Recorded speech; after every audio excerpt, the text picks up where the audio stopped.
नमस्कार मंडळी. ते आम्ही तिघं निघालो होतो यात्रेला. तिथे मला माझा भाऊ जॉईन करणार होता जाऊन. आम्ही चौघंजण होतो यात्रेमध्ये. तिथं काळभैरव देवाचा उत्सव होता. तिथं उरूस पण बोलतात, यात्रा पण बोलतात. तुमची इथे काय बोलतात तर तुम्ही मला कमेंटमध्ये नक्की सांगा. तो खूप खूप गर्दी होती आणि तुम्ही बघू शकता इथे मी हात पकडून चालले आहे पुढं आणि आम्ही खूप एंडिंगला गेलो. तर पाळणे वगैरे सगळे बंद झाले. मला चला थोडीफार शॉपिंगच करावं. तर तुम्ही हे बघू शकता गळ्यातलं वगैरे खूप छान होतं. गेल्या गेली तर मेकअपचं पण वस्तू होते. इथं मला माझा हजबंड सोडत नव्हता कारण की नको माझा खिसा मोकळा नको करू. तर इथं पण हे दोघं स्वतःसाठी काहीतरी शॉपिंग करत होते. ते बघू शकता किती क्यूट आहे. फ्लावर्सचं ह्याला काय बोलतात मला पण नाही माहीत, पण आम्ही बघितलं पण घेतलं नाही. पण निघून आलं. कोण कोण असं करता मला नक्कीच सांगा.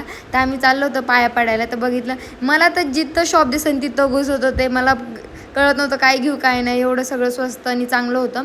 तर आम्ही या दर्शन करून आलो कारण की मोबाईल अलाउड नव्हता आतमध्ये. बाहेर आल्यावर थोडा प्रसाद घेतला आणि व्हिडिओ कसा वाटला नक्की सांगा.